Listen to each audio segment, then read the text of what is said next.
যখন এই দেশের মানুষ একটি পর্যায়ে বুঝতে পেরেছিল যে পাকিস্তানের অবকাঠামোর ভেতরে কোনোদিন গণতন্ত্র সম্ভব নয়, এবং পাশাপাশি আরো একটি বিষয় ছিল, সেটি ছিল অর্থনৈতিক দরিদ্র মানুষের যে অর্থনীতির যে অধিকার, মানুষের যে বেঁচে থাকার অধিকার তৎকালীন পূর্ব পাকিস্তানে, সেটি ছিল দ্বিতীয় বিষয়, যে কারণে স্বাধীনতার সংগ্রাম প্রথমে একটি আন্দোলন, পরবর্তীতে স্বাধীনতার যুদ্ধে, মুক্তিযুদ্ধের। তো এই যে দুটি উপযোগ্য আমি যেটা স্পষ্ট ভাষায় উল্লেখ করেছি, একটি ছিল গণতন্ত্র, দ্বিতীয়টি ছিল এদেশের দরিদ্র মানুষের অর্থনৈতিক।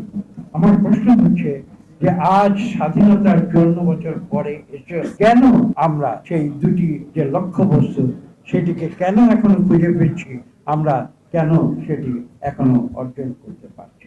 আমি বিশ্বাস করব এদেশে যারা নেতৃত্ব দিচ্ছেন, যারা নেতৃত্ব দিয়েছেন বিগত 54 বছর, এখনো যারা নেতৃত্ব দিচ্ছেন, যারা অতীতে দিয়েছেন, তাদেরকে জাতির কাছে জবাবদিহি করতে হবে কেন তারা ব্যর্থ হয়েছে। এবং ভবিষ্যতের যারা নেতৃত্ব, আমি বিশ্বাস করব তারা জাতিকে এই আশ্বাস তারা দিতে প্রস্তুত যে আগামীতে বাংলাদেশ সৃষ্টির পেছনে যে দুটি গুরুত্বপূর্ণ যে উদ্দেশ্য এবং আদর্শ ছিল, সেটি তারা বাস্তবায়িত করবেন। দেশের 18 কোটি মানুষকে তারা জোর গলায় বলতে পারবেন যে আমরা এদেশে গণতন্ত্র ফিরিয়ে এনেছি, এবং তারা বলতে পারবেন যে এদেশের দরিদ্র মানুষের ভাগ্য উন্নয়নে আমরা যথাযথ কার্য পদ্ধতি অনুসরণ করছি।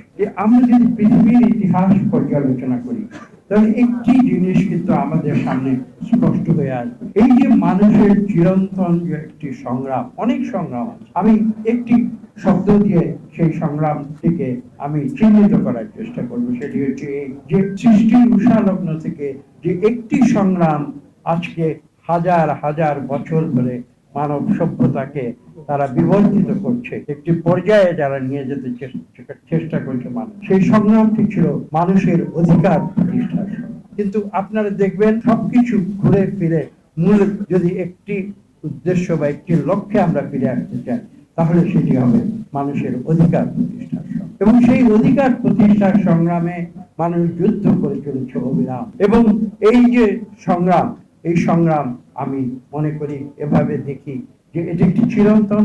আজকে যেমন ছোট্ট উদাহরণ দিয়ে বলছি, আজকে এই সরকার এসে বলছে সংস্কার করে অন্তর্বর্তীকালীন সরকার, এবং তারা এমন একটি অবস্থান নিয়েছিল, তারা সংস্কার করে বাংলাদেশকে একটি ছাপনিক দেশে তারা রূপান্তরিত করবে। আসলে সংস্কার কিন্তু এরকম কোন জিনিস নয় যে আমি আজকে সংস্কার করছি, কাল আমার সব উদ্দেশ্য সাধিত হয়ে যাবে। সংস্কার এমন একটি জিনিস যেটা চলমান প্রক্রিয়া, এবং আমি যেটা একটু আগে বলেছি, সৃষ্টির উষালগ্ন থেকে কিন্তু এই সংস্কার পদ্ধতি চলে এসেছে। মানুষ কিন্তু কোনোদিন বসে থাকে, সংস্কার মানুষ নিজেরাই করেছে। সবসময় যে সরকার করে দিয়েছে বা কখনো নেতারা করে দিয়েছে বা কোনো রাষ্ট্রপ্রধানেরা করে দিয়েছে, এই সংস্কার পদ্ধতি চলার ফলশ্রুতিতেই কিন্তু আজকে আমরা একবিংশ শতাব্দীতে এসে দাঁড়িয়েছি। এবং এই সংগ্রাম প্রতিদিন চলবে, এই সংস্কার প্রতিদিন চলবে, এবং আমরা ধীরে ধীরে ক্রমান্বয়ে, আমি এটা বিশ্বাস করি যে একটি উচ্চতর সমাজ ব্যবস্থায় আমরা রূপান্তরিত।